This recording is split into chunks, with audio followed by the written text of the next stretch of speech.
What's going on, man? Not much. Dude, thanks a lot for joining us today. Yeah, thanks for having me. Yeah, man, I'm super excited to be down here in Phoenix, and I feel honored to spend time with you, man. The work that you've done so far has been incredible. So as a business analyst, right? Yeah, business analyst. So what does a business analyst do?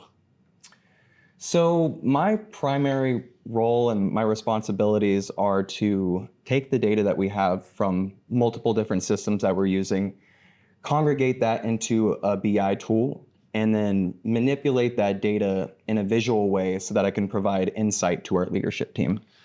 So in the pest control industry, this is an unusual position to have. Like a lot of people don't have it. And, and so if you think about it, like if you thought about like the top 2 or 3 things that it immediately brings value to a CEO, like what would be the top couple of things that you would think about that someone who heads a business analyst like actually provides?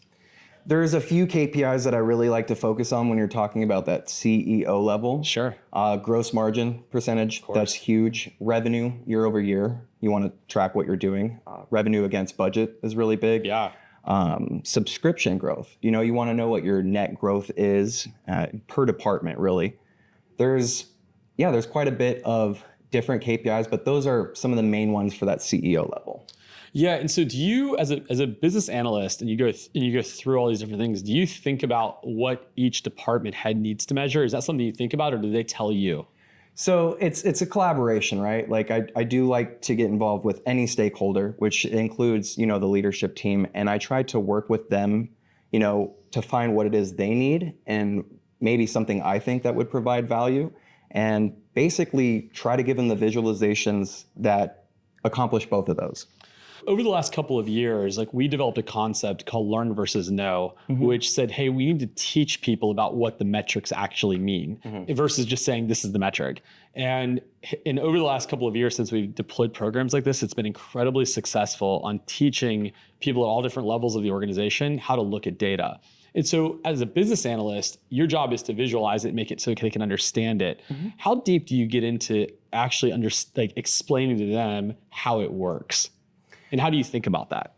Yeah, so we try to take a holistic approach when we're trying to diagnose an issue, like specifically. So if there's something that we identify that maybe we're missing the target or something's not ideal, it kind of goes into what's the root of that issue? What other type of metrics are we tracking that could help paint the whole picture? So depending on the problem, I mean, there's a multitude of issues you could have, but it really depends on what it is, and you try to find the right data to support a certain argument for why that's happening and help drive decision making, really. Do you find by looking at the data, do you find the creation defensibility in those conversations? So whatever that data set might be, like, do you ever find yourself as a business analyst going, hey, this piece of data says this, executive leadership is saying that's actually not the case, but then you're like, no, this is 100% defensible because of this piece of data. Do you find yourself doing that? Yes, sometimes I do. One of the parts of being a business analyst is you have to stick to your guns as far as, numbers don't lie. And if you can trust the data, you need to hold that position. And that's part of the value that you bring, right? You do have to sometimes let people know that that's not the actual case. Yeah, and it's kind of interesting. So let's think about the difference between the feeling versus what the numbers say, right? I can imagine in a company that's scaling up as fast as the firm is now, there's tons of feeling. And so how does it feel, or like how would you give advice to somebody who would be watching this on if the data says something but feeling says something different? How do you actually have that discussion to where people start to go, hey, we have to just trust the data? Like, how do you even start that discussion? Really, when you're having a discussion where you're going to be bringing up the data, like if there's any sort of issue at all, the data helps drive the direction of that discussion, right? Because if let's just say you have a technician and they're stating that I would really like a raise, you could look at the different KPIs that we're tracking for their overall performance in the company, and you lost us 5 customers last month and caused us 10 reservices. That data allows you to kind of lean on that. So it's not so much, well, you know what? I don't really feel like you deserve it. There's no basis for that, right? And the feeling, you got to move away from that when you're going where we're going, right? So also, I mean, if you're scaling, if every manager is going off feel, you have no uniform, decision making. So data is key for that. Yeah, and so I agree with you, right? And so, I mean, you spent your time coming up before you got here in logistics, like supply chain logistics. And so that's a really complicated business. And so when you think about the transition from supply logistics into pest control and business analyst, like what parts did you take from thinking about it in a different industry into this industry? Like, what have you thought about? Yeah, so originally when I got into our office, I had the role as a routing manager. So it kind of transitioned very well. I was doing supply chain management for, another corporation, and a lot of supply chain is route management. So when the role actually came up and they said, "Hey, we need someone for routing management," I was like, "Hey, I have a little bit of experience in that. Let me give it a shot." And it's just kind of developed from there. Yeah, and that's interesting because routing is probably one of the most difficult things to do in our business, right? It is, and that's where I had the most fun, really. I've kind of developed something I like to call route ratios, which I feel is a unique way to kind of gauge how good you're doing routing. And that's one of my favorite things to actually, as far as the data that I've worked with, that's probably one of my favorite things I've worked with. Well, I want to know, what's route ratio? I mean, I've never heard this terminology, but I'm sure the people that are going to watch this are probably going to go, I want to know a route ratio. So tell us all about route ratio. Yeah, so this is your chance, man. This is your chance. So the way that I kind of developed it was when I was doing routing management, I noticed if you're trying to manage all the routes and you're going through each route individually, it's going to consume a lot of your time. So essentially what I do is I pull a report and I look at the miles and the appointments. And this is specifically for PC. It doesn't necessarily work so well for, utility or termite. You have to use different metrics for them. Sure. But for PC, I have a gold, a silver, and a bronze level for routes. So your gold is when you have more appointments than miles. Wow. And your bronze is when you have less than double mileage of your appointments. So if I'm at 16 appointments and I'm under 32 miles, that's going to get your silver, And then anything past that's bronze. So if you wanted to kind of help push your routing manager in the right direction, if you could give them that snapshot and identify any bronze routes and focus on that, you're going to make them much more efficient. So do you realize, so is this something you came up with? Yeah. All right, so do you realize that you, in 2 seconds, just established a brand new gold standard for this entire industry? Do you know that? I didn't know that, but I'm excited. Yeah, so it's really interesting. So, people talk about revenue per square mile as efficiency. One of the metrics that we measure is revenue per mile driven. And there's a bunch of different metrics, but I have never heard someone say, we take our routing and we score it based on gold, silver, bronze. And gold means you have more stops than miles driven. Yeah, I've made a few of those routes, and you usually get a call from the tech at the end of the day saying thank you, because their windshield time is nothing. So how do you progress to that? So understand you're going to change someone's life today. So how do you progress to that? So you have routes that are somewhat inefficient. Maybe they're double the miles driven for a number of stops, or 100 miles for 10 stops. Yeah. How do you think about it from an analytical standpoint to make that shift? How do you think through that?